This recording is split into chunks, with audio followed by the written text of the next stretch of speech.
वो कल रात भी आया था, क्या तुम वाकई सो रही थी? जफीना ने रूबी से पूछा। जफीना सन सी अपने बिस्तर पर बैठी रूबी की बात को समझने की कोशिश कर रही थी। गर्ल्स हॉस्टल के उस रूम में अजीब सा मातम पसरा था। सब लड़कियां जागने के बाद भी ऐसे खामोश बैठी थी जैसे रात में उन्हें मौत छूकर निकली हो।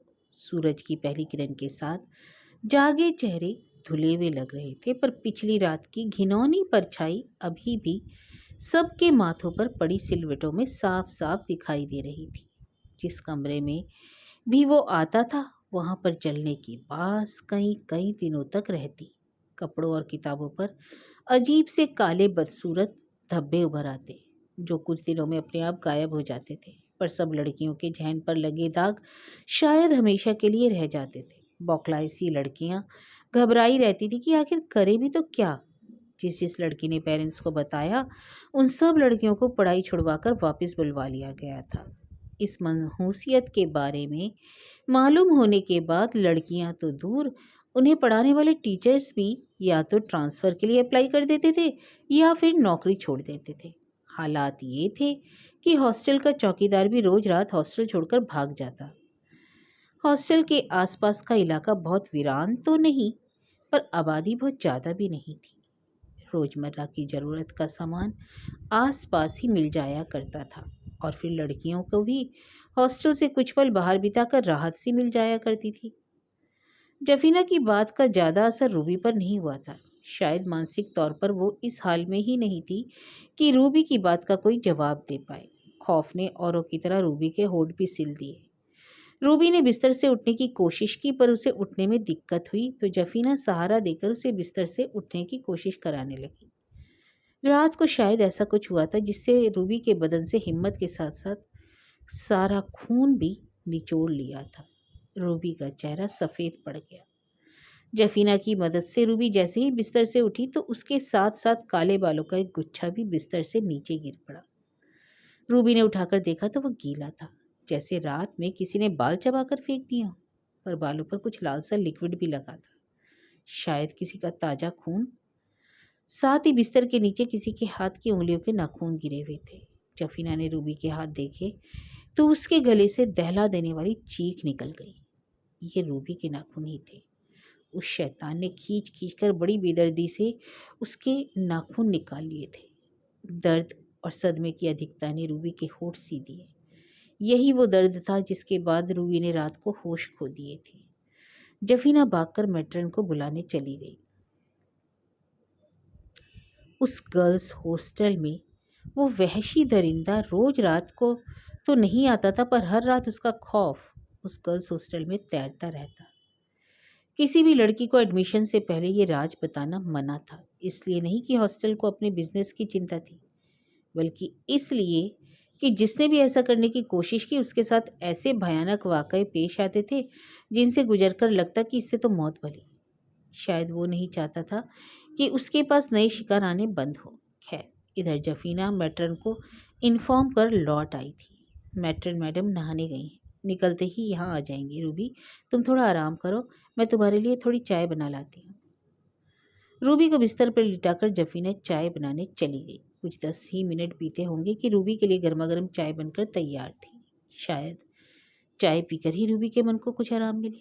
ऐसा सोचकर जफीना ने चाय टेबल पर रखी और बोली, आओ रूबी, हो सके तो बाहर गलियारे में बैठकर चाय पीते हैं। यहाँ जलने की बदबू बदस्तूर आ रही है। यहाँ तो एक पल रुकना भी मुश्किल है। आओ आओ, इस मनहूस कमरे से बाहर चले, शायद तुम थोड़ा बेहतर महसूस कर पाओ। जफीना की प्यार भरी बातें सुनकर रूबी का रोना निकल गया। वो बिस्तर से उठ जफीना से लिपटकर तेज तेज रोने लगी। आखिर हुआ क्या है रूबी? तुम जब तक बताओगी नहीं तब तक तुम्हारा दिल हल्का नहीं होगा। कल रात वो आया था जफीना। जानती हूँ रूबी, जानती हूँ। यही तो मैं तुमसे कह रही थी कि मैं ये जानते हुए भी तुम्हें कैसे कैसे सो पा रही थी। मैं सोई नहीं थी जफीना, मैं मरने का इंतज़ार कर रही थी। एक पल को तो लगा आखिरी सांसें चल रही हैं। ऐसा क्यों कहती हो रूबी? घबराओ मत, हो सके तो थोड़ा डिटेल में बताओ ताकि समझ आए। कल रात श्यामलाल, जो हमारे हॉस्टल का चौकीदार है, वो आखिरी गश्त के लिए कोई 9 साढ़े 9 बजे आकर चला गया। उसके बाद मैट्रन मैडम के आदेश के मुताबिक सारे दरवाजे कुंडी लगाकर बंद कर दिए गए और बत्तियां बुझा दी गई, और रोज की तरह वो दाईं दीवार पर लगी बड़ी खिड़की खुली थी, जहां से हल्की हवा के साथ साथ हल्की हल्की चांदनी भी चिटक कर आ रही थी। सहमी हुई तो सब लड़कियां ही रही होंगी। उन सब की तरह खौफ में कि साए में लेटे लेटे मेरी भी आंख कब लग गई मुझे मालूम नहीं चला। पर मुझे अच्छे से याद है, जब मेरी नींद खुली तो मुझे सर में भयानक दर्द हो रहा था। वहाँ उधर हमारे कमरे की खिड़की पर बैठा एक काला सा साया मुंह में कुछ चबा रहा था, शायद बालों का एक बड़ा सा गुच्छा। पूरा का पूरा गुच्छा उसके मुंह में था, और वो किसी और के नहीं बल्कि मेरे ही सर से बड़ी बेदर्दी से खींच खींच कर उखाड़ा गया था। ना चाहते हुए भी मैं अपनी नज़रें उससे हटा नहीं पा रही थी। एक और तो ऐसा दर्द जैसे सर से पूरी खाली निचोड़ ली गई हो। जैसे सब कहते हैं ना जफीना, वो बिल्कुल वैसा ही दिखता था। एकदम भयानक कोयले जैसा काला काला वहशी भूत। उसके चेहरे पर अजीब अजीब सी झुर्रियाँ थी, लाल सुर्ख अंगारों सी जलती आंखें। एक पल तो ऐसा लगा जैसे मेरे बिस्तर में आग लग गई है, और उसकी आंखों के खौलते अंगारे मेरे बिस्तर पर बिछा दिए गए हैं। बदहवास सी हिलने डुलने से मजबूर उन पर लेटी जिंदगी पिघल पिघल कर मेरे बदन से निचोड़ी जा रही थी। बिस्तर का गद्दा और पिलोस बुरी तरह तप रहे थे। मेरी पीठ पर अभी भी बड़ी जलन हो रही है। ये देखो देखो, इस बेदर्दी के बाद शायद मैं बेहोश हो गई थी। इसके बाद साथ ही रूबी ने अपनी बिना नाखून की उंगलियां उसके सामने कर दी। ये दर्द मैं बर्दाश्त नहीं कर पाई जफीना, और इसके बाद मैं नहीं जानती मैं क्या करूं जिससे इन दर्द भरे हादसों से आज़ाद हो सकूं। जरा पीठ दिखाओ मुझे। इसके साथ ही जब जफीना ने रूबी की पीठ देखी तो हैरान रह गई। पूरी की पूरी पीठ एकदम सुर्ख लाल थी। इसके साथ ही जगह जगह छोटे बड़े लाल दाने उभर आए थे। इतना ही नहीं, रूबी का बदन बुरी तरह तप रहा था। रूबी के लाख मना करने पर भी जफीना ने मैट्रन को दोबारा बुलवा भेजा। आने के बाद जब मैट्रन ने रूबी की पीठ देखी तो उसने आओ देखा न ताओ सीधा डॉक्टर को बुला लिया। कुछ आधे पौन घंटे में ही डॉक्टर पहुंच गई। चेकअप करने के बाद ही डॉक्टर ने सीधा रूबी को अस्पताल में एडमिट करने बोल दिया। आखिर कब तक चलेगा ये मैट्रन मैडम? यहाँ तो हर कुछ दिन बाद एक न एक लड़की के साथ कोई ना कोई अनहोनी हो रही है। आप ही बताइए क्या करूँ, चाहकर भी तो कुछ नहीं कर पा रही। पुलिस बुलाऊँ तो हॉस्टल का नाम खराब हो, और यहाँ स्टूडेंट्स आना बंद कर देंगी, और जाने वो शैतान क्या कर गुजरे। डरी तो हम सब हुई हैं, पर करे भी तो क्या समझ नहीं आ रहा। मैडम, एक डॉक्टर के मुंह से ऐसी बातें अच्छी नहीं लगेंगी, पर मैं एक बाबा को जानती हूँ। लोग उन्हें उल्लू वाले बाबा कहते हैं। मुझे पूरी उम्मीद है कि इस तरह की प्रॉब्लम में हमारी मदद कर पाएंगे। अमूमन मैं इस बारे में बात नहीं करती, क्योंकि मेरे प्रोफेशन पर हज़ार तरह के सवाल उठेंगे। एक बार मैं खुद उनकी ताकत देख चुकी हूँ, और बात अब हद से ज़्यादा गुजर चुकी है। इन बच्चियों की ज़िंदगी तक आ पहुँची। अभी मैं हॉस्पिटल निकलती हूँ। शाम ढले आप तैयार रहना, मैं आपको लेने आऊँगी। हो ना हो शायद वही कुछ हल निकाल पाए। मैट्रन मैडम को समझ नहीं आया कि हाँ कहें या ना, पर अब चारा भी क्या था। बात बच्चियों की ज़िंदगी और मौत की थी। सोचकर मैट्रन ने डॉक्टर की बात मान लेना ही ठीक समझा, और शाम 5 बजे तक तैयार होकर हॉस्टल के रिसेप्शन पर उनका वेट करने लगी। जफीना सुबह रूबी के साथ ही अस्पताल चली गई थी। 5:30 बजे तक डॉक्टर भी आ गई थी। मैट्रन डॉक्टर मैडम के साथ बैठकर उनकी कार में चल पड़ी। ये सब कब से शुरू हुआ मैडम? सफ़र काटने की नीयत से डॉक्टर ने मैट्रन से पूछा। डॉक्टर, अच्छा होगा ये कि बात अपने तक रखें। ये रात जाने वाली या तो सिर्फ मैं बची हूँ, या यहाँ का वो चौकीदार जो रोज़ रात 9 बजे के बाद यहाँ किसी कीमत पर नहीं रुकता। दरअसल कई बार हमारी ज़िंदगी में कई ऐसी चीज़ें गुजरती हैं जो जब तक हम अपनी आंखों से ना देख लें उन पर यकीन करना इम्पॉसिबल होता है। ऐसा ही एक वाक़या जब लगभग 15 साल पहले मैं यहाँ नई नई आई थी, उसके कुछ सालों के बाद पेश आया। दरअसल 2 लड़कियाँ जो बहनें थीं, अपने चाचा चाची के साथ इस हॉस्टल में एडमिशन लेने के लिए आई थी। मार्क्स वार्क्स तो ठीक ही थे। उस समय इंक्वायरी का भी ज़्यादा झंझट नहीं था। शायद किसी नेता का रिकमेंडेशन लेटर भी था, जिसे लेकर उसके घर वाले मेरे बॉस के पास आए थे। विश्वास का ज़माना तो था ही। उन लड़कियों को एडमिशन मिलने में ज़्यादा दिक्कत नहीं हुई, और जब बॉस को मालूम हुआ कि उनके माँ बाप के गुजरे कुछ 1 महीना हुआ है तो उनका दिल पसीज गया, और उसे हॉस्टल में एडमिशन दे दिया गया। वे दोनों बहनें और लड़कियों की तरह बाकी किसी से ज़्यादा घुलती मिलती नहीं थी, अपने में ही गुमसुम रहती। सबको यही लगता कि हो ना हो अपने माँ बाप के खो जाने के गम से ही ये दोनों खोई खोई रहती। पर बहुत लड़कियों की लाख दोस्ताना कोशिशों के बावजूद उनके व्यवहार में किसी तरह की तब्दीली नहीं हुई।